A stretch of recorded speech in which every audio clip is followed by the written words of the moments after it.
estructurado la charla en dos partes muy bien diferenciadas. En una veremos la necesidad de una clasificación y cómo se clasifican los animales, y en la siguiente haremos un repaso de la clasificación actual, tal y como la conocemos, y iremos taxón por taxón viendo características más o menos llamativas, no todas, ni mucho menos, más o menos llamativas de los diferentes animales que componen ese taxón. Estudiaremos los taxones desde un punto de vista muy general, puesto que no da tiempo a estudiarlos desde un punto de vista profundo. ¿De acuerdo? Bueno, pues la charla hace referencia a la taxonomía animal y ya de entrada les voy a pedir que colaboren conmigo un poco y que me digan ¿qué es esto? Muy bien, son frutas, efectivamente. Nada mejor que empezar una charla sobre taxonomía animal con vegetales. Bien, pues efectivamente son frutas. Es muy curioso porque nadie de ustedes ha dicho pera, manzana, plátanos, uvas, piña. Nadie lo ha dicho. Todo el mundo ha dicho fruta. Es decir, en su cabeza han cogido a este conjunto de cosas que yo he puesto en pantalla y ya de entrada las han agrupado. ¿Por qué? Pues porque son algo que comen ustedes después del primer y el segundo plato, o porque son frutos dulces procedentes de las plantas, o vectores que utilizan estas plantas para transmitir sus genes, por lo que sea. Pero acaban de hacer ustedes un ejercicio de clasificación, ¿vale? Han clasificado ese conjunto de cosas en un taxón superior que los engloba y que los agrupa, y que pone de manifiesto el que entre estas frutas hay características comunes, ¿vale? Bien, ¿por qué hacemos eso? Porque necesitamos ordenarlo todo. Nosotros necesitamos proporcionar orden a todo lo que nos rodea. Y los animales son una gran parte de lo que nos rodea y por tanto también les proporcionamos un orden. Bien, pues el sistema que hemos establecido para ordenar es un sistema jerárquico. Es un sistema en el que agrupamos en grandes grupos generales a los animales. Y dentro de esos grandes grupos establecemos subgrupos que concretan aún más las características de esos animales. Cada uno de esos grupos es lo que llamamos taxón. Taxón es una palabra que suena un poco lejana para nosotros, pero no es más que agrupación, ¿vale? Es una agrupación de animales. Ustedes conocen muy bien al menos dos taxones. La especie, porque todo el mundo ha oído hablar de especie, la especie humana, la especie que sea, ¿no? Y el reino, porque todo el mundo ha oído hablar del reino animal, por ejemplo. Pero en medio de esos dos taxones, el primero muy concreto y el último, el reino, muy general, hay toda una serie de taxones, como el género, la familia, el orden, la clase y el filo. Y otros intermedios, que yo no he puesto ahí para simplificar. ¿Vale? Bien. Esto es lo que se conoce como 5 reinos. Fíjense, ahora mismo tenemos 5 reinos en pantalla. El reino de las moneras, que es el que está aquí abajo, los prototistas, las metafitas o plantas, los hongos y los metazoos. Esta clasificación no es la mejor, ni la más actual. Sin embargo, es una clasificación muy intuitiva, que nos permite observar enseguida los 5 reinos. Como digo, no es la más actual. Otros autores proponen otros tipos de clasificación.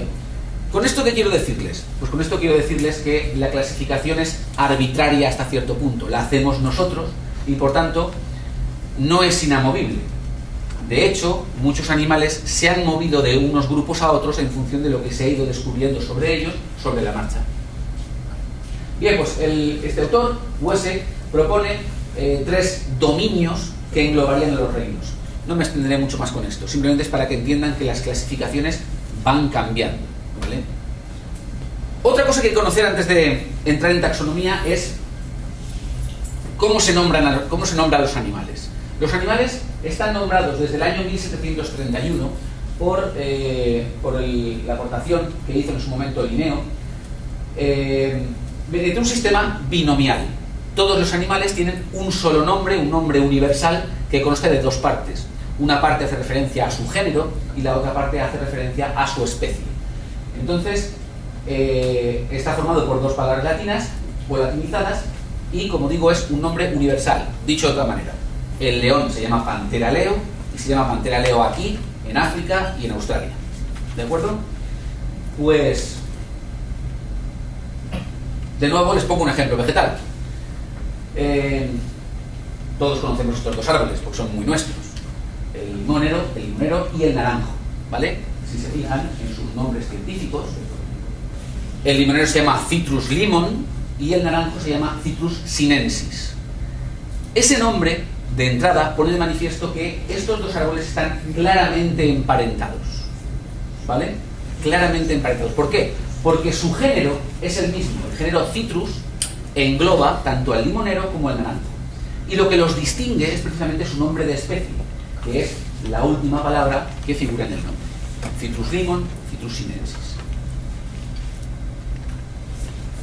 Podemos decir que el taxón más importante, no sé decir más importante, pero sí el más concreto, es la especie.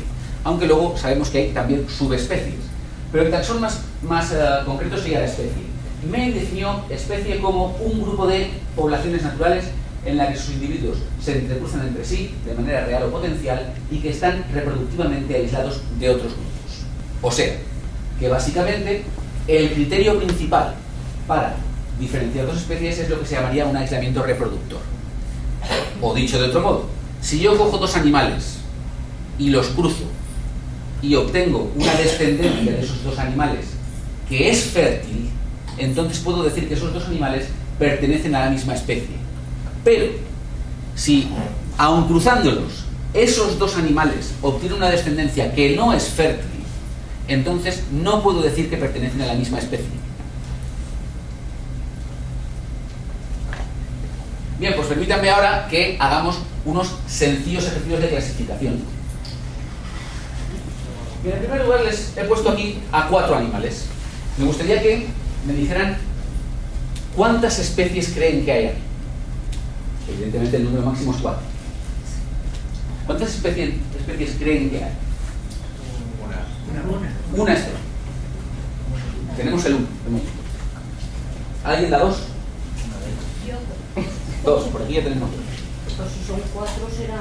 Como mucho 4. Como mucho 4. Como mucho 4 especies. 3 especies. Bien, ya vamos a hacer. Bueno, pues acierta el 3, el 3 acierta. Bien, si se fijan en los nombres de estos individuos que tenemos aquí, si se fijan en los nombres científicos de estas especies, podrán ver que tenemos aquí al leopardo, Panthera pardus, tenemos al guepardo, Acinonymus jubatus, tenemos al jaguar, la Panthera onca, y sin embargo, este individuo de aquí, fíjense que he puesto 2 nombres, Panthera pardus o Panthera onca. ¿Por qué? Porque la pantera negra, lo que conocemos como pantera negra, es la forma melánica de o bien el leopardo o bien el jaguar. Dicho de otro modo, sería el individuo negro de esa especie, como en el caso de la especie humana, donde hay individuos blancos e individuos negros. Les voy a poner otra. ¿Cuántas especies dirían que hay aquí? Una especie tenemos de momento. ¿2? Dos. Bueno, pues lo que tenemos aquí evidentemente es el lobo. Las 2 imágenes de arriba corresponden al lobo. En concreto un lobo blanco y un lobo de la tundra. Y debajo tenemos a 3 razas de nuestros perros: el samoyedo, el chow chow y el pastor alemán. Solamente una especie, solamente una, puesto que cualquiera de las razas de perros que conocemos actualmente no son más que una obra de ingeniería genética más o menos natural hecha por parte del hombre, ¿vale? Pero si yo cojo al más pequeño de nuestros perros, por ejemplo, bueno, creo que el Yorkshire es aún más pequeño, pero si yo cojo a un chihuahua y potencialmente lo cruzo con una loba, obtendré una descendencia que además será fértil. Y por tanto no puedo decir que ninguno de nuestros perros sea una especie diferente al lobo. Podemos llamarlo Canis lupus familiaris, podemos llamarlo como queramos, pero no deja de ser un lobo. Y de hecho, si yo cogiera todos los perros que tenemos, por muy distintos que sean del lobo, y los soltara a todos, acabarían desapareciendo y quedaría el lobo como especie dominante. Bien, pues ¿cómo clasificamos entonces? ¿Qué hacemos para clasificar? ¿Clasificamos por la semejanza física de los animales? ¿Es un buen parámetro? Bueno, ¿por qué no? Podría ser un buen parámetro.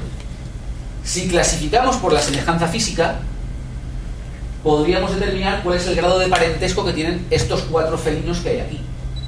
De hecho, estos 4 felinos pertenecen todos al mismo género, que es el género Panthera. Eso quiere decir que están claramente emparentados entre sí. Y de hecho, si nos fijamos, pues poseen unas orejas más o menos parecidas, un pelo más o menos parecidos, en unos casos más moteado y en otros casos menos moteado, pero hasta el león está moteado, si se fijan. Pues tiene unas mandíbulas claramente desgarradoras de carne, en fin, uñas retráctiles, no sé, muchas semejanzas físicas que nos hacen pensar que efectivamente son animales que están emparentados. Y de hecho lo son. Luego el criterio de semejanza física para emparentar no es un mal criterio, ¿no? En principio. De nuevo un ejemplo. Si cogemos el criterio de la semejanza física, pues aquí tenemos a estos animales, todos con una forma del cuerpo similar. En este caso fallaríamos, puesto que la salamanquesa común, el lagarto celado y el cocodrilo de agua salada australiano son reptiles. Sin embargo, esto de aquí es una salamandra, es un anfibio. Por tanto, aunque la semejanza corporal es evidente, no podemos decir que están claramente emparentados. Podemos decir que estos sí que son parientes más o menos lejanos. Pero este de aquí, esta salamandra, estaría mucho más alejada evolutivamente de los otros 3. ¿Vale? Por lo tanto, la semejanza física no debería ser el único parámetro a considerar. Y de hecho, esto de aquí es otro anfibio, una cecilia, mientras que esto es una mamba negra, una serpiente, reptil y anfibio. Por tanto, hay que tener mucho cuidado a la hora de clasificar, porque una semejanza física puede engañarnos claramente. Bueno, pues vamos a introducir otro parámetro. Introduzcamos el parámetro de forma similar y la misma función. Cogiendo 2 parámetros, a lo mejor nos acercamos más a una clasificación correcta. Bien, pues en este caso tenemos aquí a este grillo común, muy común, valga la redundancia, en nuestra zona, y a este saltamontes, el Acridium argitum, que también es muy común, ese saltamontes grande que a veces nos da el susto cuando vamos paseando por ahí por el campo. Bueno, pues efectivamente tiene una forma corporal más o menos similar, y fíjense, me voy a fijar en las patas traseras, que son patas adaptadas al salto. Por tanto, forma similar, parentesco, ¿por qué no? Y de hecho, estos 2 animales pertenecen al orden de los ortópteros, dentro de la clase de los insectos, y por tanto podemos decir que son parientes, más o menos cercanos. ¿Y qué hacemos con estos? Claro. Forma similar, patas posteriores adaptadas al salto, y sin embargo estamos ante 3 animales que no tienen prácticamente nada que ver entre ellos. Esto de aquí es un ortóptero, es un insecto, esto es un anfibio y esto es un mamífero marsupial. Es difícil ponerlos juntos. Obviamente en algún momento evolutivo hay un ancestro común a ellos, con el que coinciden, pero desde un punto de vista actual, y no buscando la evolución, no podemos agruparlos, ¿vale? Por lo tanto, una forma similar, una función similar, no puede ser el único parámetro a considerar. Les pongo otro ejemplo. ¿Será por ejemplos? Aquí tenemos a la golondrina común, al avión común, a la golondrina dáurica y al vencejo. Bien, pues podemos agrupar a estos 3 porque están cercanos. Obviamente las 4 cosas que tenemos ahí, los 4 animales, son aves. Pero esta de aquí, el vencejo, aunque presenta una forma similar a los otros y de hecho tiene unos hábitos más o menos similares, estas 3 de hecho viven cerca de nosotros, ¿no? Viven incluso en nuestras casas. Esta es más africana, en fin. Pues aunque tiene una forma similar, el vencejo no tiene un parentesco demasiado cercano con las golondrinas o con los aviones comunes. Y la forma similar y la función similar no siempre va a ser un criterio apto para poder determinar un grado de parentesco. Esto es un zorro volador, una envergadura alar de 1,5 metros aproximadamente, que es un mamífero, es el único mamífero volador, como saben, dentro del orden de los quirópteros. Este ejemplo me gusta mucho. Yo es que soy del mar, a mí el mar me gusta. Si yo tuviera que pedirles que agruparan por la forma física, ¿qué harían? ¿Cómo los agruparían? Pues estos 3 por un lado. Claro, lógico, ¿no? Evidentemente, este pez de aquí, junto con esta otra cosa que no es un pez, tiene una forma característica ausada, ¿no? Forma de uso para poderse mover bien en el agua y con sus aletas pectorales, etcétera. Bueno, una forma característica para nadar. Mientras que la manta raya es un animal aplanado dorsoventralmente y por tanto no se parece a los demás. Bueno, pues nos volvemos a equivocar completamente. Fíjense, la manta está emparentada con el tiburón. De hecho, ambos pertenecen al mismo grupo de animales, los condrictios. Mientras que esto de aquí es un atún, es un pez, y esto es un mamífero. Por tanto, si hubiéramos agrupado así a estos tres, hubiéramos juntado a peces óseos, con peces cartilaginosos y con mamíferos. Nada más lejos de la realidad. El parentesco más cercano se encuentra aquí, entre estos dos. ¿Vale? Con lo cual, de nuevo, nos vuelve a fallar. Y para no cansarles con ejemplos, les voy a poner el último. De nuevo les pregunto, ¿esto que hay aquí qué son? Muy bien. Muy bien. Ese es el error que todo el mundo comete. Todo el mundo dice que son roedores. En cierto modo es verdad, porque estos animales roen. Por tanto, podemos decir que son roedores, pero podemos decir desde un punto de vista funcional. Desde un punto de vista taxonómico, no. Porque, mientras que la rata y la ardilla roja son roedores, pertenecen al orden Rodentia, el conejo no tiene nada que ver con ellos. Es un lagomorfo. Tiene tanta semejanza un conejo con una rata como nosotros mismos con la rata. ¿Vale? Aquí se ha sufrido un proceso de convergencia adaptativa. Es decir, este animal, el conejo, ha desarrollado una forma de alimentarse que converge claramente con la de los roedores. ¿Por qué? Pues porque probablemente era más eficiente a la hora de conseguir la comida y se adaptó a este modo de alimentación. Pero no podemos ubicarlo dentro del grupo de los roedores. Colores y formas no son parámetros del todo válidos. A esos parámetros hay que añadirles muchos otros. Por ejemplo, la fisiología del organismo, la estructura del esqueleto, la estructura del esqueleto ha permitido cambiar de sitio a muchos animales, en muchas ocasiones. Luego les pondré algún ejemplo. La microestructura, la evolución de los animales, la ontogenia, el desarrollo embrionario de los animales. Ese desarrollo embrionario también nos indica, van pasando por etapas que nos indican a qué grupo puede pertenecer. Fíjense, hay autores que consideran el número de similitudes, simplemente. Cuantas más similitudes, más emparentados están. Otros autores consideran el número de similitudes, pero sobre todo la importancia de esas similitudes. Y por supuesto, en los últimos tiempos, la similitud del ADN es fundamental para poder realizar clasificaciones correctas. Bueno, pues entraríamos a ver ahora el grupo de los metazoos. Esta charla es sobre taxonomía animal. Luego nos vamos a centrar en el reino animal, en los metazoos. Y fíjense, lo que haremos será considerar dentro del reino de los animales los diferentes filos que se encuentran en ese reino. Pero fíjense, si tuviéramos tiempo de ahondar, podríamos irnos a que en cada filo hay una serie de clases, en cada clase una serie de órdenes, en cada orden una serie de familias, en cada familia géneros y en cada género multitud de especies. Por tanto, esto sería interminable. Para no hacerlo excesivamente largo, nos centraremos en los diferentes filos, hablaremos a nivel de clase y de orden a veces, pero no mucho. Bueno, aquí tienen una clasificación del reino animal, donde aparecen los diferentes filos. ¿vale? Dentro del filo de los cordados, que somos nosotros, tendríamos al subfilo de los vertebrados, y ahí tendríamos a los mamíferos, en fin. Ahora lo reorganizaremos un poco para que sea más simple. Vamos a, por tanto, dar un repaso a los diferentes grupos taxonómicos más importantes, sobre todo, más que importancia, digamos, más generales.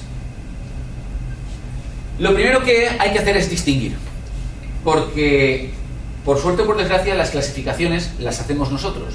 Y como las hacemos nosotros, las hacemos a nuestro gusto. ¿Y qué es lo primero que hacemos?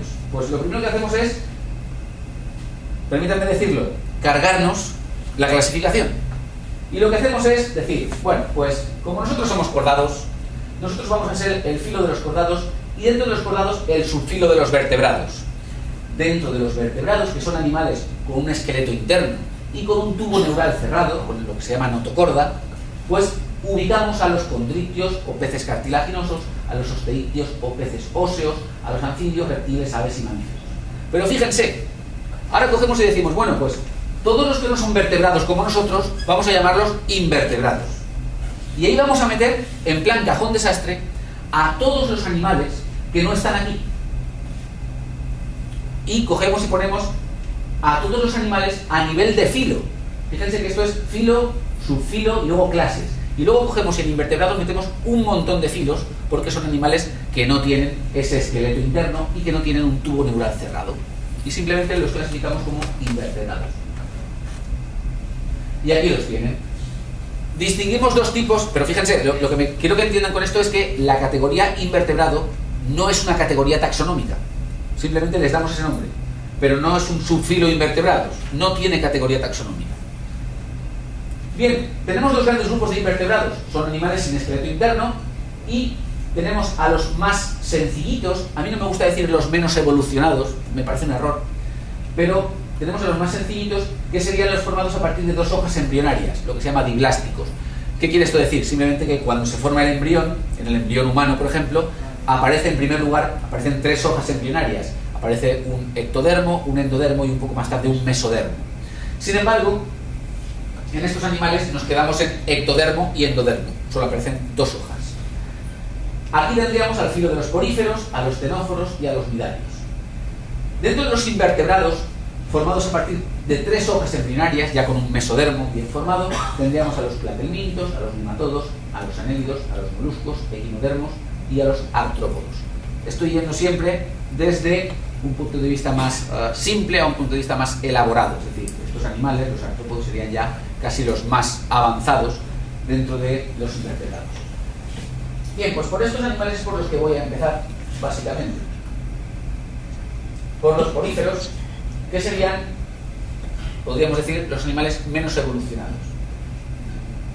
Los poríferos, en su mayor parte, viven pegados al suelo y se han hecho muy famosos últimamente por este personaje que aparece a todas horas en la televisión. Bob Esponja efectivamente es un porífero, pero no se parece demasiado a los poríferos reales, que tienen una estructura muy sencilla, que son animales sésiles, aparecen pegados siempre al fondo, y sí que pueden adoptar, eso sí, coloraciones muy diversas, no solamente amarillas, sino rojas, de muchos colores, y hay que adoptar formas a veces muy curiosas, como esta esponja en forma de tubo. ¿Por qué son animales poco evolucionados? Pues porque todavía presentan una organización celular. Básicamente, cada una de las células de este animal hace la guerra por su cuenta. Se alimenta por su cuenta, respira por su cuenta, y lo único que los mantiene unidos es la estructura calcárea o proteica que los engloba y que les permite un movimiento de agua más efectivo para así capturar el alimento. Bien, si pasamos al siguiente filo, el de los ctenóforos, he de decirles que estos son grandes desconocidos, puesto que en su mayoría los ctenóforos son animales que viven en profundidades abisales. Lo más característico de este grupo es que presentan 8 filas de pelos móviles, con los cuales se desplazan en la oscuridad total. Y además, estas filas de pelos aparecen siempre en simbiosis con bacterias bioluminiscentes, con lo cual, mientras van nadando por el océano, por esas profundidades del océano, van destellando, van produciendo luz. Estos animales hasta hace no demasiado tiempo, se consideraban junto al grupo siguiente que vamos a ver, y se consideraban dentro de un grupo llamado celenterados. Y posteriormente la clasificación se modificó porque se dieron cuenta de que no había tantas similitudes entre ellas y sí que había varias diferencias. Y por tanto, los siguientes animales se consideran ahora ya no celenterados, sino que se distingue por un lado a los ctenóforos y por otro lado a los nidarios. Los nidarios son animales que ustedes conocen ya muy bien, algunos los ha sufrido, puesto que son lo que llamamos medusas y pólipos. Sin duda, la característica fundamental de estos animales es la presencia de esta umbrela tan bonita y la presencia de tentáculos rodeando a la boca y también rodeando la umbrela en ocasiones. Esos tentáculos están cargados de unas células especiales, los llamados nidocitos. Los nidocitos son células que son de lo más sencillo, fíjense. Un nidocito presenta una especie de pelo, un disparador, una especie de estructura que en cuanto la tocamos, salta y levanta una tapa. Dentro hay una especie de muelle proteico, que sale hacia afuera y que empuja un aguijón. El aguijón es el que perfora nuestra piel y todo el líquido urticante que hay en la cápsula del nidocito sale al exterior y es el que llega hasta la pequeña herida que nos ha efectuado el animal. Evidentemente este animal no tiene ningún interés en picar a los seres humanos y utiliza ese sistema para cazar, porque son depredadores voraces. Y fíjense en este ejemplar de Cyanea capillata. Este ejemplar fue capturado, bueno, este ejemplar en concreto no, uno de la misma especie, fue capturado en la costa de Massachusetts en 1870 y medía la umbrela 2,3 metros. Imaginen una umbrela de 2,3 metros. Los tentáculos medían 36 metros. Es el animal más largo que se ha capturado jamás, mucho más grande que la ballena azul. Pero es que además se piensa que los tentáculos de este animal pueden llegar a los 70 metros, aunque nunca se ha capturado ninguno. Ahora imagínense este animal pasando por encima de ustedes. Es venenosa, es muy venenosa. Bien, en el siguiente grupo, entramos ya en grupos fundamentalmente parásitos, es el de los platemintos, lo que llamamos los gusanos planos. Son verdaderos gusanos, y no otros animales a los que llamamos gusanos y no lo son. Y los platemintos se caracterizan fundamentalmente por eso, porque son parásitos de vertebrados superiores. Y aquí tiene una imagen de uno de esos platelmintos. Por suerte esto ya no ocurre, esto por suerte no ocurre, no es nada frecuente, salvo en países tropicales con un desarrollo menor, ¿no? Y fíjense en esta tenia ubicada en el intestino de este individuo. Aquí un detalle de la cabeza de la tenia con ese escólex, esa estructura con garfios para engancharse al intestino, y con esas ventosas en la cabeza para lo mismo, ¿eh? El animal vive ahí dentro, alimentándose y creciendo hasta alcanzar tamaños incluso de metros.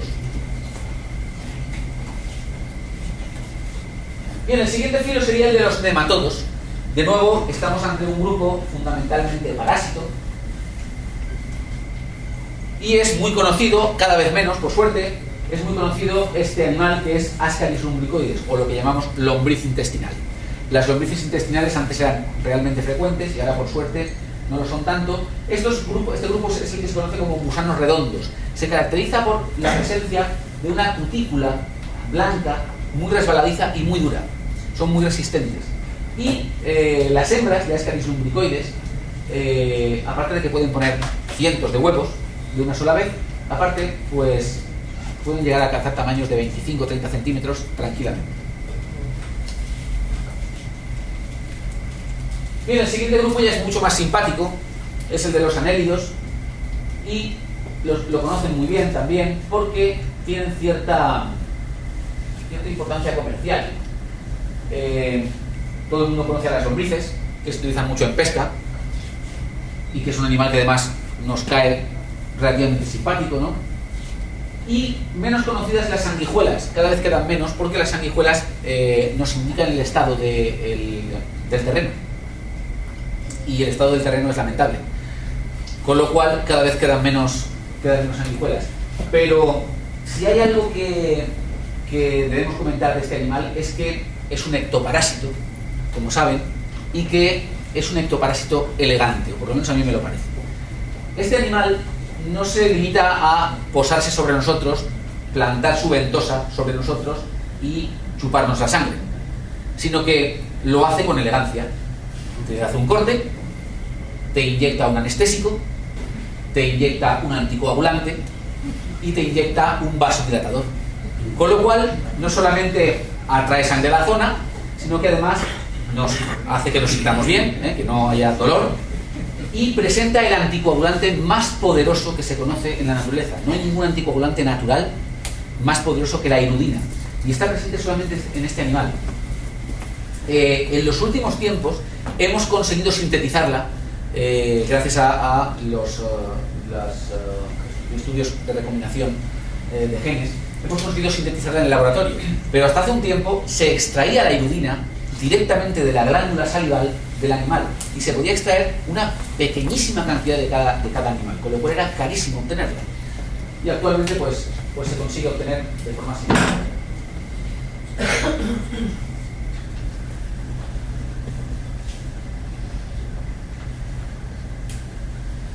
Bien, el siguiente grupo, cada vez vamos a ir más rápido porque cada vez los grupos son más conocidos.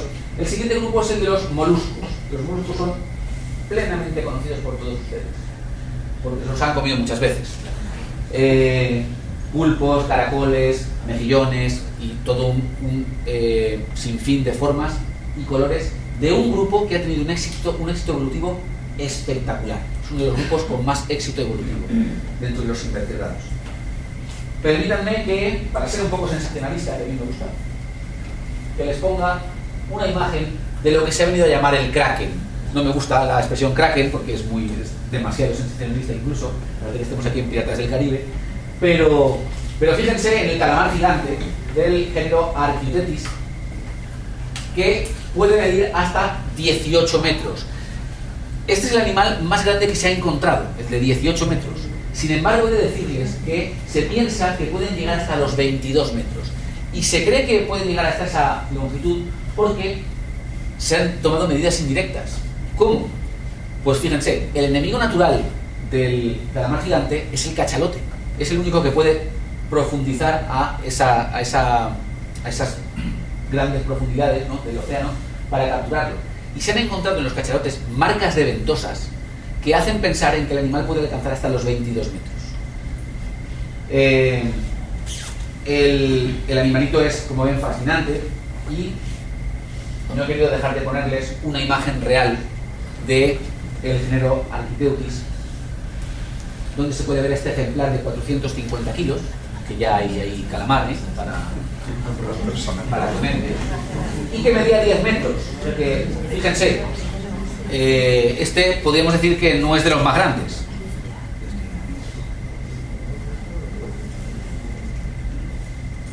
Bien, el siguiente grupo sería el de los equinodermos. Todo el mundo conoce los equinodermos y sin embargo muchas veces no reparamos en lo fascinante que puede ser un animal. Fíjense, una estrella de mar a todos nos cae simpática, todos hemos cogido algunas y hemos tenido oportunidad. Lo más fascinante del equinodermo es su simetría. Tiene una simetría denominada simetría pentarradial falsa. ¿Cuántos animales conocen con simetría pentarradial? Todos los animales son de simetría bilateral, prácticamente todos. Nosotros mismos tenemos una simetría bilateral. Sin embargo, estos animales presentan una simetría pentarradial secundaria. Las larvas tienen simetría bilateral. Sin embargo, el adulto presenta simetría pentarradial, lo cual es increíble. Es una simetría pentarradial falsa, como digo, porque si nos fijamos en determinadas estructuras, sobre todo en la parte de abajo del animal, podríamos ver que efectivamente hay estructuras que no son simétricas pentarradialmente. Y eso, digamos que los delata, ¿no? Y por supuesto, la característica que todos conocemos, más interesante, es que si cortamos un brazo de la estrella de mar, regenera al individuo completo. No es que lo que queda, la pieza grande, regenere el brazo, no, es que el brazo también regenera el individuo. Es algo asombroso. Estamos tan acostumbrados que muchas veces no reparamos en esas cosillas, ¿no? Bien, pues el siguiente grupo sería el de los artrópodos. De este podríamos hablar durante horas. Los artrópodos están divididos en 4 grupos, en 4 clases, que son los arácnidos, que tenemos aquí, los 3 arácnidos, tenemos aquí a los crustáceos, a los insectos, esas mariposas, y a los miriápodos. Los conocemos muy bien. Sin duda alguna, los artrópodos son el grupo evolutivo más exitoso. Es el que más éxito ha tenido y se han adaptado a todo tipo de ambientes, a todo tipo de climas. Han alcanzado tamaños considerables muchas veces y adaptaciones, pues, permítanme que lo vuelva a decir, asombrosas. Y fíjense, en este diagrama tenemos a lo que son los artrópodos, que son todos los quesitos de color naranja. Entre todos los demás animales que existen, no llegan ni siquiera llegan a ser como el grupo de los escarabajos, de los coleópteros, mejor dicho. Ni siquiera llegan a ser como los coleópteros. El que más éxito ha tenido, de hecho, es el de los coleópteros, dentro de los insectos. Y fíjense, dentro de que los coleópteros ni siquiera son animales peligrosos, no tienen ningún tipo de veneno, son absolutamente inofensivos y sin embargo son los que mayor éxito evolutivo han tenido.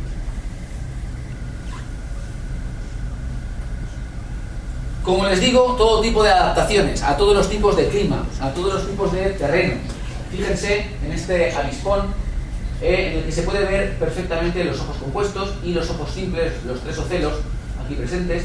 Fíjense qué mandíbulas preparadas para masticar, un típico aparato bucal masticador, pero tenemos otros, muchos ejemplos. Fíjense en las arañas que han evolucionado hasta conseguir unas ponzoñas, unos quelíceros que inyectan veneno, conectados a glándulas venenosas a veces bastante poderosas. No es tan fiero el león como lo pintan, pero bueno, hay arañas realmente peligrosas. Fíjense en los ojos de una libélula, por ejemplo, donde pueden verse los ojos compuestos, donde pueden verse cada uno de los pequeños ojos que los componen, se denominan omatidios, y que les ofrecen una visión en mosaico. No solamente ven muy bien, sino que además ven colores que nosotros no podemos ver. Son capaces de detectar la luz ultravioleta y nosotros no somos capaces. Bien, he querido ponerles ahora algunos de los aparatos bucales más característicos de los artrópodos y dentro de la clase de los insectos. Fíjense en el aparato bucal masticador de la mantis, un aparato bucal masticador muy poderoso, pero fíjense en el aparato bucal de una mosca, que es lo que se llama un aparato bucal chupador lamedor, ¿vale? Sin duda de lo más asquerosito que existe, ¿no? Y más estas son las moscas de los cadáveres y la carne. Por supuesto, el aparato bucal picador chupador, que tan de cabeza nos trae muchas veces. Esto es una hembra de mosquito que está cargándose de sangre. ¿Y esto? Es un insecto, no es un arácnido.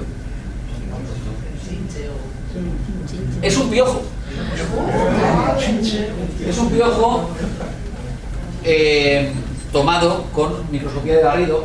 Y fíjense en que el animalito tiene un aparato bucal picador chupador característico, pero lo más característico del piojo, lo más asombroso, es la forma en que se ha adaptado con sus patas. Claro, para él un pelo es como una especie de tronco y se agarra y puede moverse fácilmente por ese tronco y es dificilísimo soltarlo porque tiene esos ganchos que le permiten con sus 6 patitas agarrarse perfectamente al pelo.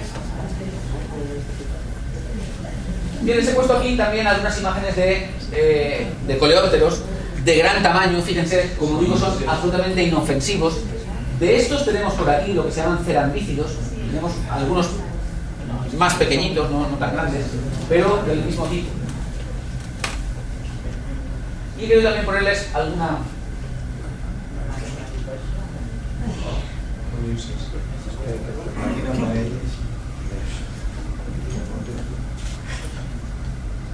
una mariposa para que vean el tamaño que alcanza la mariposa atlas.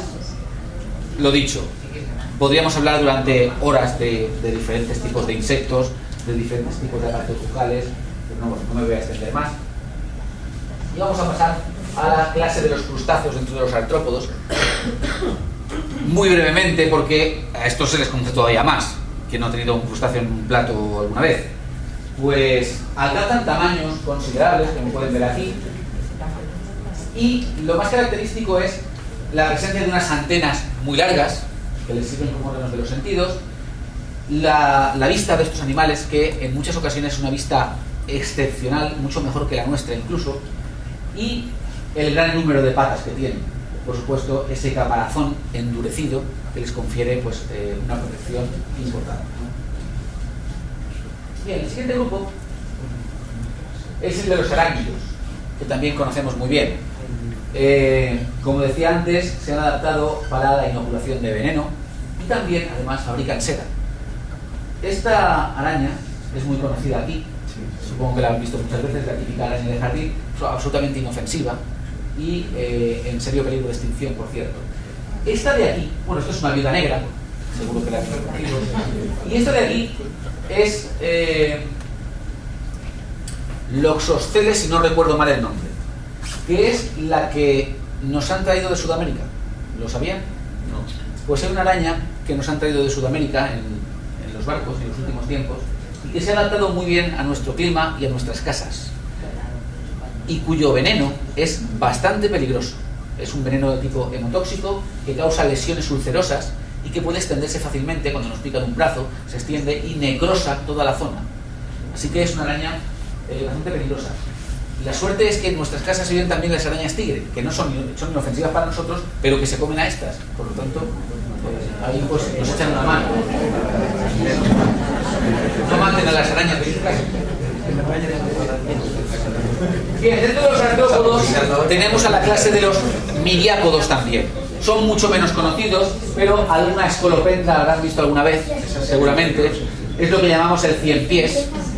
Ojo, porque la escolopendra también tiene sus glándulas venenosas, ¿vale? Esa es la parte de abajo de la cabeza.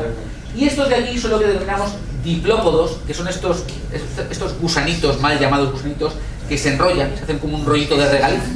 Pues los diplópodos se llaman así porque presentan las patas, si se fijan bien en ellos, presentan las patas de dos en dos. Y son lo que se conoce como milpiés. Están los ciempiés y los milpiés, que son los diplópodos. Bueno, pues vistos los invertebrados, vamos a pasar ya a los nuestros. Vamos a pasar a los vertebrados y vamos a empezar viendo a la clase de los condrictios. Los condrictios son lo que llamamos los peces cartilaginosos. De hecho, algunos de ustedes habrán comido alguna vez, si no todos, raya, y se habrán comido el cartílago, porque se puede comer. Es un esqueleto blandito todavía, no se ha calcificado, porque estos animales, en teoría, entre comillas, están menos evolucionados que los peces óseos. El grupo es el que ubica a las rayas, de las que ya hemos hablado antes, y lo voy a dejar aquí a los tiburones. Esto es un tiburón blanco, y miren, el tiburón blanco sin duda alguna encarna lo que consideramos el terror en el mar. Eso es indudable. Sin embargo, para mí, personalmente, no hay un animal más fascinante que el tiburón. Ninguno. O sea, esto es una máquina de cazar perfecta. Claro, cuando a mí me dicen, es que los tiburones son fósiles vivientes, no han evolucionado nada. Pero ¿para qué va a evolucionar si es perfecto? ¿Cómo vamos a hacer evolucionar a la perfección? Este animal, del que también podría hablarles durante mucho rato, tiene una serie de adaptaciones para cazar que son increíbles. Es capaz de mudar los dientes. Presenta un sistema de detección eléctrico en el morro. Puede mapear el océano por las descargas eléctricas que emiten otros animales. Los músculos de otros animales, que son descargas eléctricas diminutas. Bueno, pues este animal es capaz de captarlas. Pero es que además huele una gota de sangre en miles de litros. El órgano de la línea lateral, que tiene a los lados, este animal, le permite detectar, como cualquier pez, le permite detectar cualquier tipo de perturbación en el agua, cualquier movimiento. Además, la visión que tienen es excelente. Es que, para colmo, nadan muy bien y muy rápido. O sea que es que, no obstante, también hay que decir que estos animales ni tan siquiera, por asomo, tienen al hombre como su presa. Alguna vez se equivocan, sobre todo con los surfistas, con los que hacen windsurf, o con los que hacen surf más que nada, porque se colocan sobre la tabla de surf y nadan con los brazos y las piernas y entonces los confunden con focas. Y entonces sí que atacan, ¿vale? Y porque son muy territoriales.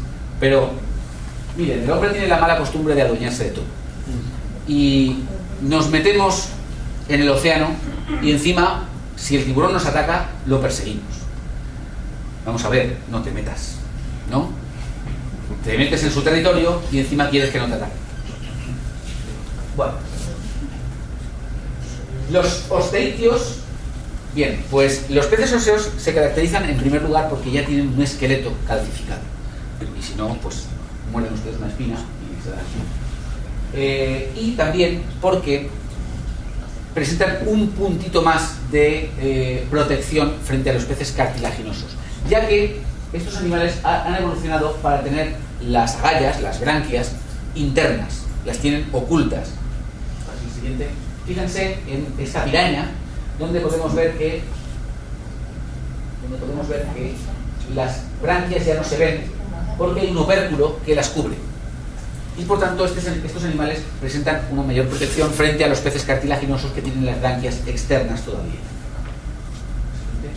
Aquí podemos ver de nuevo el opérculo que tapa las branquias en este atún. Y pasaríamos ya a ver la clase de los anfibios, ¿vale?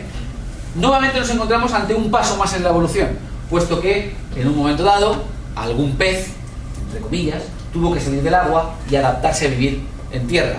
Eso sí, esta adaptación nunca ha sido completa en el caso de los anfibios, puesto que tienen que estar siempre cerca del agua. Necesitan tener su piel humedecida porque respiran todavía a través de la piel. Bien, pues he querido ponerles algunos ejemplos de anfibios presentes en la península y también algunos tropicales por su vistosidad, ¿no? La salamandra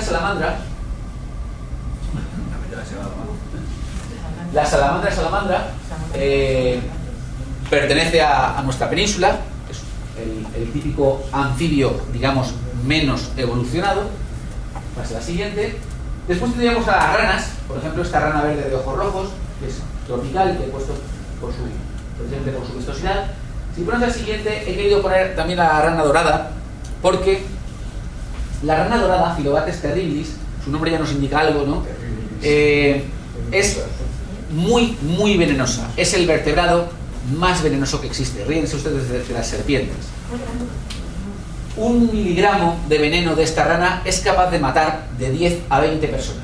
1 miligramo, ni siquiera 1 gramo, 1 miligramo. De hecho lo utilizan los indígenas de la zona para untar las flechas. Lo más curioso es que esta rana no produce el veneno, se come unas hormigas que son las que se lo proporcionan. Bien, no he querido dejar de poner a nuestra rana, la rana verde, que pueden encontrar en cualquier charca por aquí cerca. Y pasaríamos ya al grupo de los reptiles, a la clase reptiles. Bien, les he querido poner algunas de las serpientes más venenosas y algunas de las más grandes. Y algunas de las nuestras, por supuesto. Aquí tienen una cobra real. La siguiente, la anaconda, que saben que es la serpiente más grande, pero que no tiene veneno, mata por constricción. Y si ponemos la siguiente, esta es nuestra culebra bastarda. Esta es la típica culebra verde que podemos encontrar en cualquier sitio, que es venenosa, pero que no inocula el veneno cuando muerde. Y ahora les explico un poco por qué. Fíjense, aquí tienen los 4 tipos de dentición característicos de las serpientes. Las serpientes de tipo aglifo son las que tienen los dientes curvados hacia atrás, prácticamente todas ellas, pero no presentan dientes venenosos, no presentan dientes conectados a glándulas venenosas.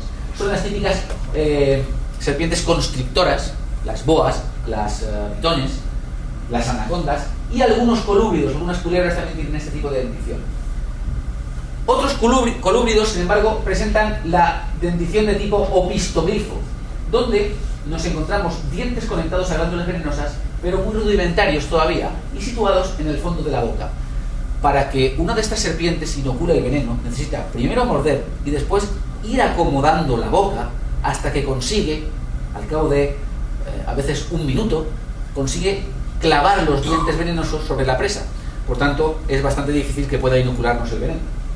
El tipo proteroglifo ya es un poco más peligroso. Son dientes cortos, situados en la parte anterior de la boca, y son los típicos de las cobras, las mambas y las corales. Además, lo más peligroso es que el tipo de veneno es un veneno neurotóxico. Mata a una persona en cuestión de minutos, como mucho. También dependiendo de dónde se produzca la mordedura. Fíjense, la serpiente terrestre considerada más venenosa que existe es la mamba negra, y pertenece a este grupo precisamente. Y sin duda, las que más miedo dan son los que llamamos vipéridos, donde la dentición es solinogrifa. Fíjense en los dientes, situados en la parte anterior, pero en este caso son dientes muy largos, muy grandes, y que se repliegan hacia atrás cuando el animal cierra la boca. Cuando abre la boca para morder es cuando los dientes salen hacia adelante, por lo tanto son dientes de muy gran tamaño, y además actúan como jeringuillas hipodérmicas. Cuando el animal los clava, inyecta literalmente el veneno, ¿vale? Cosa que no hacen los otros tres grupos de serpientes, clasificados en este caso, fíjense, en función de su dentición.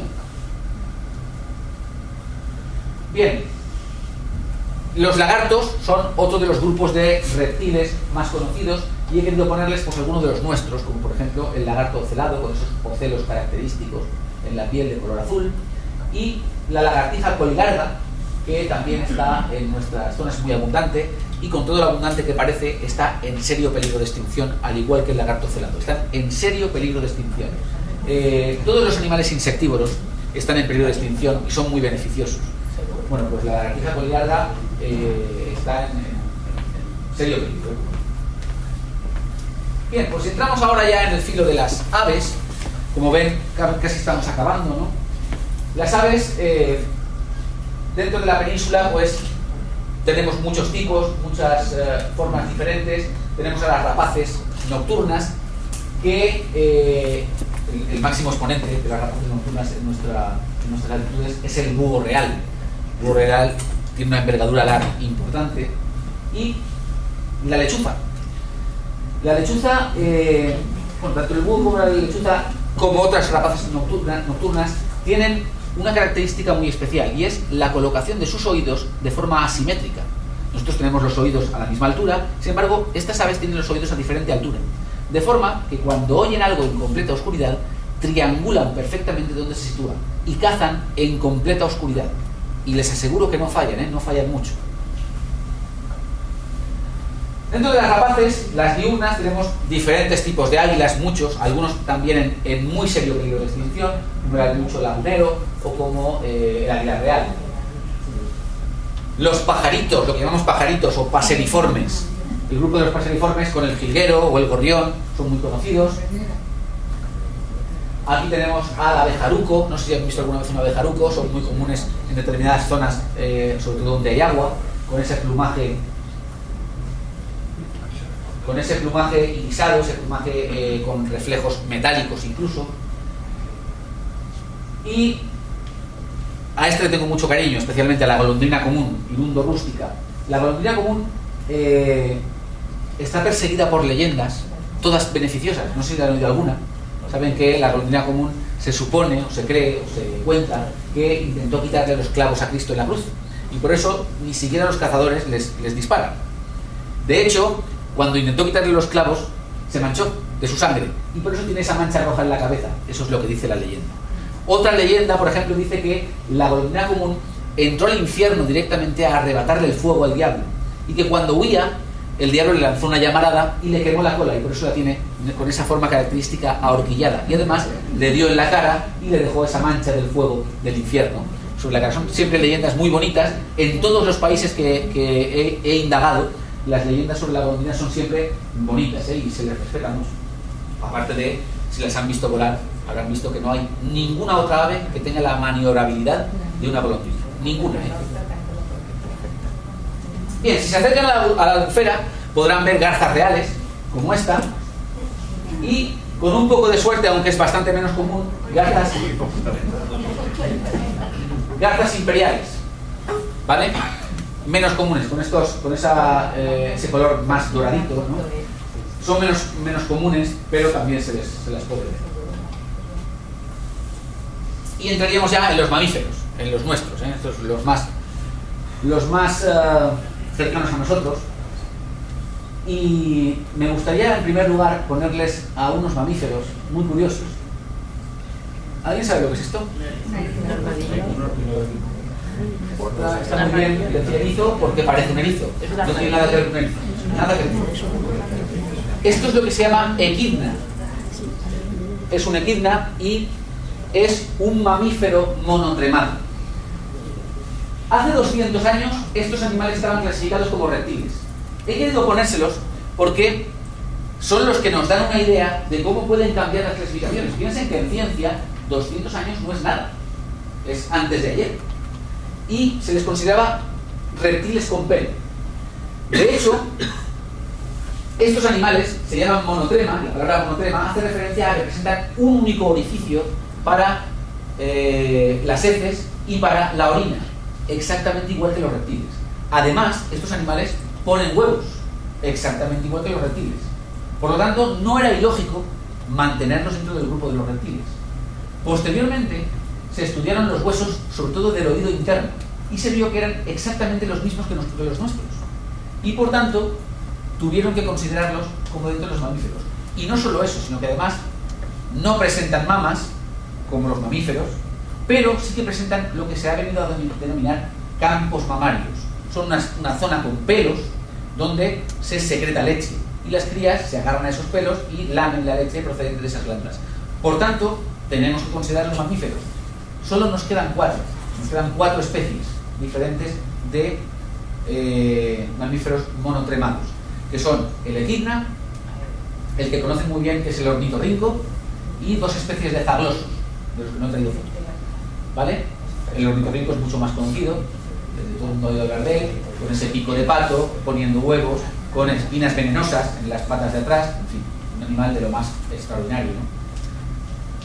Bien, dentro de los mamíferos ya más avanzados, he querido ponerles pues al lince, que es, pues es nuestro, ¿no? Es nuestro lince, que también está en serio peligro de extinción. Ponerles al lobo, el lobo ibérico, que es este ejemplar, y que también está en peligro de extinción, y que sigue siendo cazado, a pesar de su protección, sigue siendo cazado abundantemente. Y permítanme que acabe prácticamente ya esta charla diciéndoles que si tuviéramos que nombrar al animal que más se acerca a nosotros, animal en inteligencia, que más se aproxima a nosotros, tendríamos que decir que nuestros perros, así como el lobo, están a la par que los chimpancés. Se han visto los patrones de conducta de los chimpancés y de los lobos, y no podemos decir que ambos animales se acerquen uno más que el otro a nosotros. Realmente la comunicación existente entre nuestros perros y nosotros, si se han fijado, es de un nivel bastante elevado. Son animales que se han adaptado muy bien a las personas y que llegan a ser pues animales de lo más inteligente. Solamente hay un animal que podemos considerar por encima de estos dos, que es el delfín. El delfín presenta patrones de comportamiento de una complejidad extraordinaria.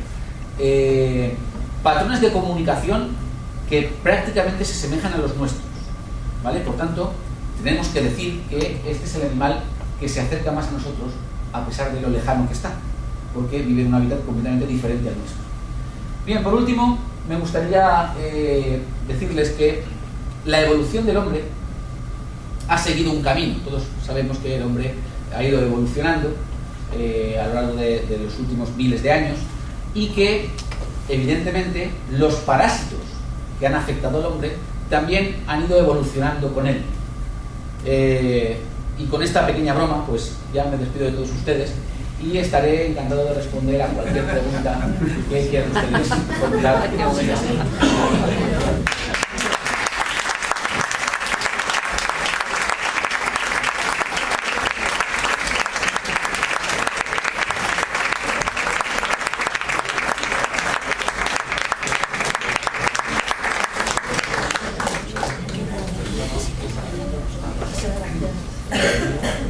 Quisiera contarle una pregunta, es contarle una anécdota sobre las sanguijuelas, que habla de las sanguijuelas, de una experiencia en la mili, bebiendo agua de una charca, me noté a los días una sanguijuela en la garganta. No es la primera vez que... Y pasé unos días muy malos, bueno, pasé unos días. y no había manera. Me decían, hazla con tabaco y eso que escupe y se suelta. Y me mandaban al hospital así, vine en África, y allí estaba la compañía, estaba fuera, estaba un destacamento, y estaba fuera la compañía. Y fui para el reconocimiento, y esa noche durmiendo, cuando me desperté, ella todo lleno de sangre. Y fui con el labio así. Y la quería enganchar, se me había soltado y se le quería enganchar la encía. Y quería quitarme y no podía. Tuve que coger el pañuelo, porque se pone igual que una anguila. Y entonces me la quité y estaba, me dijo, hay un agujero, después ahí no sale un rato, claro, y claro, estaba chupando. El anticoagulante. Y lo pasé muy mal, porque ya digo, yo creo. No es la primera vez que pasa, No es la primera vez que pasa. Hay mucha gente a la que le ha ocurrido que una sanguijuela se ha colocado en la garganta y cuesta de quitar. Sí, pues no puede beber agua y una charca, que la colábamos y eso, pero. Sí. Pero pasa. Yo creo. ¿Alguna pregunta más? ¿Existe una arqueotaxonomía?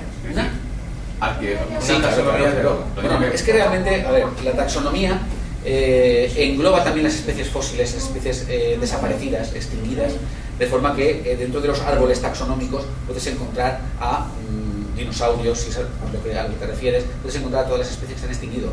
Fíjate en cualquier libro de taxonomía, donde podrás ver perfectamente que hay una crucecita y está indicando que esos animales ya no existen.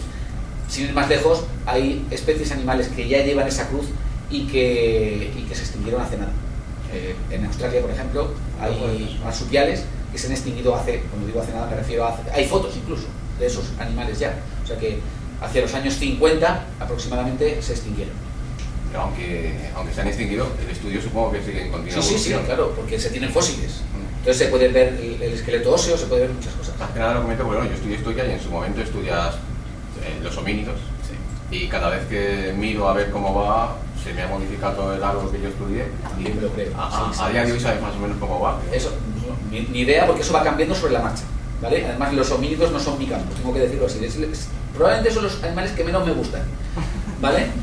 Pero es que los árboles filogenéticos cambian continuamente, porque se van descubriendo cosas. Bueno, es que realmente faltan muchas especies por descubrir. Faltan muchas especies. En las profundidades abisales tiene que haber especies de las que no sepamos nada. Pero es que en la selva amazónica se calcula, se hace una estimación y hay muchas especies por descubrir. O sea que esto va a ir cambiando. ¿Cuál ha sido el impacto de las secuenciaciones de ADN en la taxonomía? Hombre, el impacto ha sido...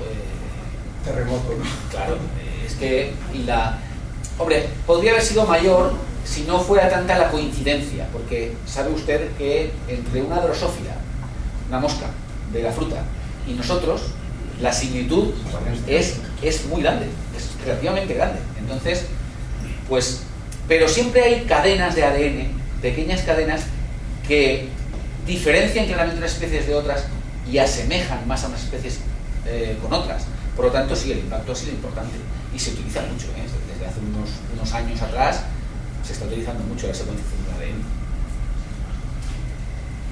Has comentado sobre el tema de la especie no puede reproducirse junto con otra especie, pero entonces la hibridación en sí existe. Cuidado, la hibridación estaría dentro de la taxonomía vegetal. ¿Solamente vegetal, no animal?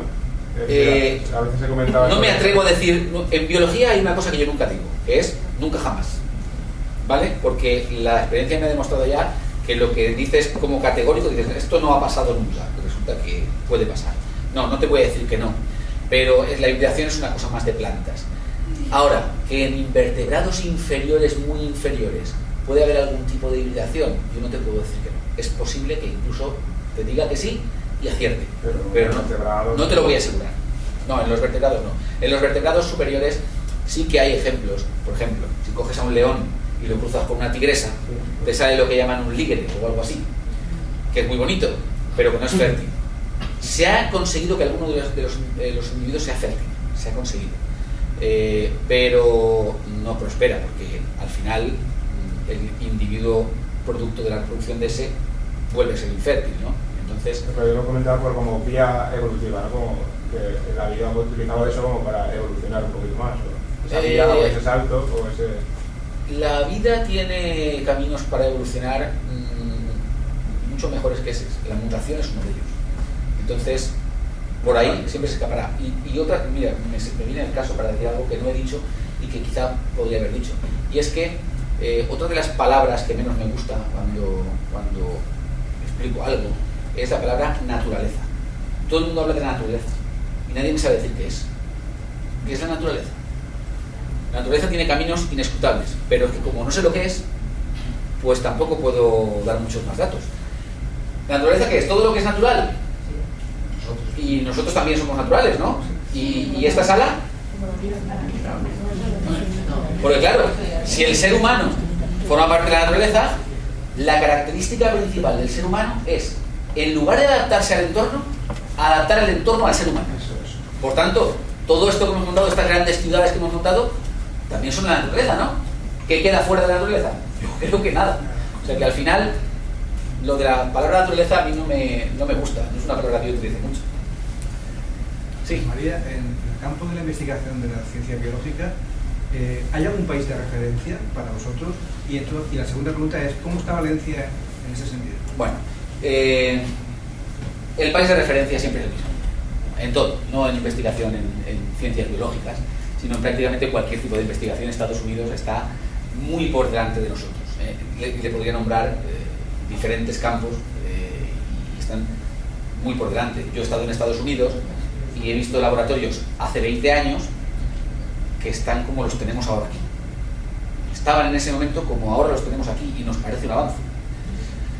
Entonces, claro, en el campo de las ciencias biológicas no solamente están por delante, es que además ellos invierten dinero en eso. Y nosotros no. Tengo que decirlo así. Nosotros no invertimos dinero en eso. ¿Por qué? Pues porque invertimos dinero en lo que nos da dinero.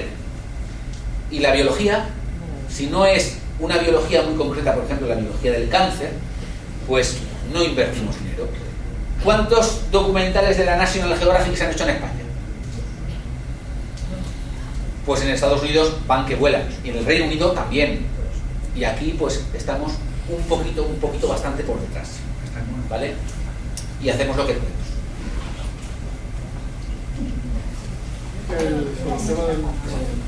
Las clasificaciones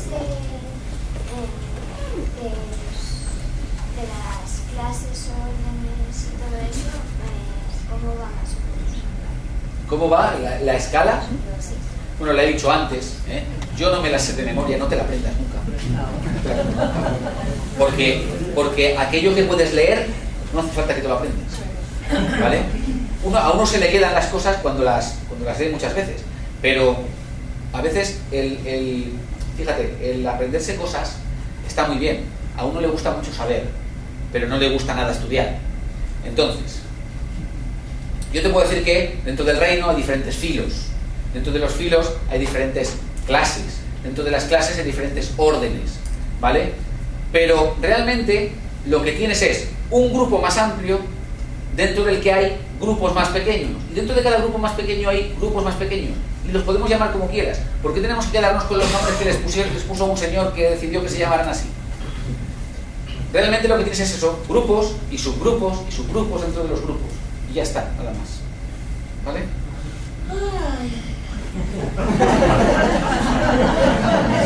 Ya me avisan de que ya me pasa.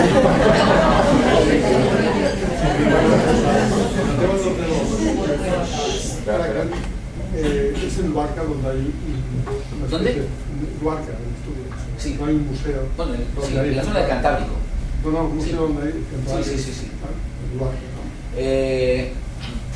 ¿no? No me sé la población exacta y lo sabía, pero se me ha olvidado. Sé que hay una colonia estable de estos animales en el Cantábrico, pero ojo porque la distribución de estos animales es enorme, es muy amplia. Claro, viven tan profundo que no se les ve a menudo, pero tiene una distribución, pues en toda la costa de Estados Unidos está llena, en Canadá, en toda la zona sudamericana, en España, en fin. Una distribución en África. A un museo terapéutico. Sí, sé que hay uno en el Cantábrico, pero no sé exactamente el local. Sí. ¿En algún animal existe la inteligencia creativa? O sea, no crear pues para cazar. Mire, o por ejemplo como ni es una buena pregunta. Cuando un orangután o un chimpancé coge un palo para sacar las hormigas de un hormiguero que no, ¿eso es una inteligencia creativa? Yo no lo sé. Para saber cómo piensa un animal, yo siempre digo lo mismo, porque mucha gente me dice, es que lo que está pensando el perro, no, ojito. Para nosotros saber lo que piensa un animal, tenemos que ser ese animal. No podemos pensar nosotros como si supiéramos lo que piensa él. Entonces, ¿inteligencia creativa?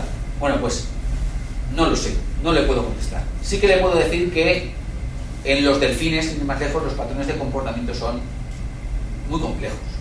Entonces, si hay un animal con inteligencia creativa, probablemente es el delfín. Quizá el chimpancé también tiene cierta inteligencia creativa. No lo sé, no le puedo contestar. Pero ya le digo, no le puedo contestar porque no me quiero mojar. Es decir, para pensar, para saber cómo piensa un animal, yo tendría que ser ese animal. Y lo demás es lo que se llama antropomorfización. Y no es buena. La antropomorfización no es algo bueno. ¿Vale? Sí. ¿Existen algunas de las especies de animales que no sufren, por ejemplo, de cáncer? Bueno, se ha especulado mucho con todo eso. Sí que es cierto que hay muchas especies animales que no sufren de neoplasias. Entre ellos, los invertebrados, pues que sepamos, no sufren de neoplasias y además son muy resistentes a radiaciones, etc. Otros animales ya vertebrados sufren una menor incidencia, pero es que viven aceleradamente, es decir, viven mucho menos tiempo que nosotros y entonces es más difícil que haya incidencia de cáncer, pero sí que lo hay. Probablemente en animales inferiores, entre comillas lo de inferiores siempre, pues la incidencia de cáncer es menor o incluso no tengan. Tampoco se lo quiero asegurar, porque cada vez que se asegura algo en biología, como he dicho antes, uno puede meter la pata. Sí. ¿Es cierto que las pulgas en gran cantidad dan fiebre si te pican mucho? Bueno, por mucha sangre que, aunque se tenga una colonia de pulgas, por mucha sangre que puedan extraer las pulgas, siempre va a ser poca. Pero ojo, una cosa es la sangre que extraen y otra cosa es la saliva que inyectan. Ojo, porque pueden inyectar también determinados parásitos, como protozoos, que son los que pueden provocar esas fiebres que dice usted, ¿vale? O simplemente se puede ser alérgico a la saliva de la pulga, lo cual también provocaría un estado de inflamación y de fiebre. La inflamación y la fiebre van siempre unidas. Pero lo más peligroso de la pulga es la transmisión de parásitos. Son vehículos para transmitir parásitos. Sin ir más lejos, la peste negra en su momento era transmitida precisamente por las pulgas de las ranas. ¿Vale? Antes has dicho que había, que es verdad, lombrices intestinales casi todos los niños tenían, y ahora no es una cosa muy... Es que ahora se han prácticamente erradicado, salvo en países donde lamentablemente no tienen los mismos medios que nosotros. Ahora la comida está mucho más controlada, ahora no hay ningún solo matadero que no tenga un veterinario controlando cada gramo de carne que se saca. Entonces es mucho más difícil que alguien coja una tenia, que alguien coja una triquina. Todavía la triquinosis es relativamente común, porque en algunos pueblos tienen la mala costumbre de matar un cerdo y comérselo sin control veterinario y acaban toda la familia en el hospital. Pero que yo ahora mismo, casos de lombrices intestinales... Sí, pero lombricillas las normales... Sí, la lombriz intestinal, la Ascaris lumbricoides, que es la típica, yo ya no he conocido. No recuerdo ahora mismo ningún niño de mi familia, y tengo una familia muy grande que haya tenido. Recuerdo un tratamiento hace 50 años, era 3 días tomar vinagre de vino. Sí. Después los tratamientos también evolucionaron, obviamente. Y se desparasita uno y ya está. ¿Algún ser vivo que en parte, yo es que leí hace tiempo sobre un ser vivo que en parte de su ciclo vital utilizaba clorofila? ¿Utilizaba clorofila? Sí, y en parte de su ciclo vital se comportaba como un animal, como un metáfora. Bueno, me imagino, no es mi campo, me imagino que se refiere a determinadas algas que efectivamente tienen clorofila. Y sí, pero era un, creo que era un celular, o y se agrupaba en pequeñas colonias. Puede ser. Y parte de su ciclo de vida sí que se utilizaba la clorofila, sí. Y cuando crecía, digamos, un poco más o evolucionaba un poco más, dejaba de usarla y se comportaba como... Me parece recordar que hay determinados animales que son planctónicos en el océano, que efectivamente tienen clorofila y que protegen. Pero es un recuerdo vago, no le puedo contestar exactamente porque ya digo, no es mi campo y no quiero meter la pata y contar una mentira.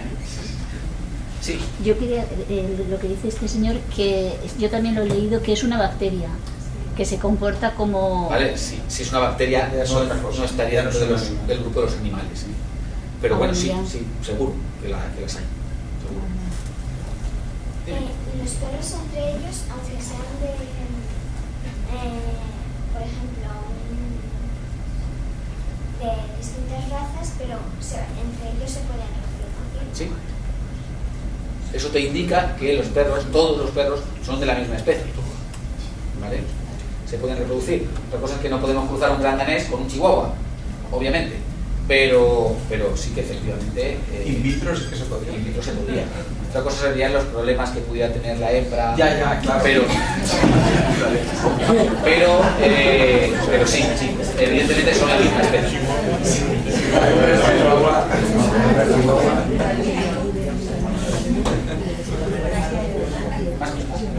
Es una pregunta, comentario.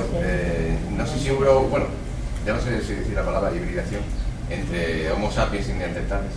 Sí. Pero si hubo, sí que uno de los problemas que se plantea es ese. Si una sapiens podría ser capaz de parir un neandertal, bueno, obviamente. Por lo cual la línea de neandertal sí. Aunque creo que hay investigación que va por otro lado. Ahí hay mucho eslabón perdido. La gente habla del eslabón perdido, pero hay mucho eslabón perdido. Y sí que se está investigando mucho acerca de todo eso. Los paleontólogos, los antropólogos se encargan de ese campo. Tampoco es el mío, me hacen preguntas ustedes muy difíciles. Pero sí que es verdad que lo que te indica ese cruce entre esos dos homínidos es que seguimos estando dentro de la misma especie. Y coincidieron, ¿verdad? Hubo una época que coincidieron. Hubo una época corta, coincidieron. Sí, porque rápidamente uno se extinguió. Cuando hubo uno superior, el inferior. No lo toleramos, no sé por qué. Ahora ya por suerte la cosa cambia. Más cosas. Cuando has hecho referencia a los delfines, aprovechando esa figura del delfín y la inteligencia, ¿existe un lenguaje animal? Sin duda, pero no en los delfines. Existe un lenguaje animal prácticamente en todos los animales. Puede ser más básico o más complejo, pero todos los animales se comunican. La comunicación es un lenguaje. Entonces, desde los seres vivos en general, desde las plantas se comunican entre sí. El nivel de complejidad va aumentando conforme vamos avanzando en la escala evolutiva. Entre los animales, pues es evidente que los delfines tienen un grado de comunicación muy elevado y, pues qué sé yo, los anfibios tienen un grado de comunicación mucho menos elevado, pero que se comunican es evidente. Los sonidos de la rana son una forma de comunicación para atraer a los machos, para atraer a las hembras, o simplemente los plumajes de las aves. Saben ustedes que las aves tienen plumajes muy vistosos, pero los plumajes vistosos son generalmente los de los machos. ¿Vale? Y la hembra, por el plumaje, elige al macho. Con lo cual, no es más que un sistema de comunicación. O las mariposas. Las mariposas, con sus grandes ocelos en las alas a veces, tienen esos ocelos precisamente para ahuyentar a las presas. Cuando abren las alas y ven esos ojos enormes en las alas para ahuyentar a los depredadores. Ven esos ojos, que no son más que las alas de la mariposa, y se impactan, ¿no? Son formas de comunicación, al fin y al cabo.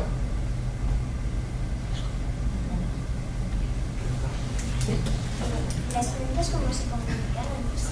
Las plantas, pues, el polen, que es una forma de comunicación, va de unas a otras, utilizan además mensajeros, utilizan insectos para ir de unas a otras, a veces se comunican mediante aquenios con vilano blanco, seguro que has visto los abuelitos típicos, eso se llama aquenio, los mechones se llaman vilanos, ¿vale? Son blanquecinos, amarillentos y son formas de comunicarse unas con otras, ¿vale? Una pregunta, las mariquitas que están también en serio peligro de extinción, ¿es cierto? No tengo noticias porque las mariquitas son... ¿A qué nos referimos? son coleópteros. Ya, sí, Se refiere a los... Es que llamamos mariquitas a 2 o 3 cosas. No, los zapateros no, que los tengo... Los Vale. zapateros no, los tengo claro. La mariquita, que es un coleóptero, Sí, sí, además es un escarabajo. Las los 7 coleópteros, manchitas. la de las manchitas, en los elitros, que yo sepa, no está en peligro de extinción, que yo sepa. Ahora bien, sí que le digo una cosa. Al igual que decíamos de las sanguijuelas, los escarabajos, todos los escarabajos, son también indicadores del estado del ambiente. Y por tanto, en zonas donde antes había muchos y ahora no hay, claramente nos está diciendo que esa zona está perjudicada, hemos perturbado ese equilibrio natural, entre comillas, de algún modo. Porque sí que he visto muchos zapateros, muchísimo. Sí. ¿En qué se...? No, se diferencian mucho. No tiene nada que El ver. zapatero, lo que más zapatero, que son las que tienen el mismo color pero Sí. con 2 puntitos, Sí. esos son de la clase hemípteros, son chinches, Ah, vaya por Dios. ¿vale? Mientras que las mariquitas son coleópteros, escarabeitos además, ¿vale? O sea que están separados dentro de que son insectos todos, pero están separados.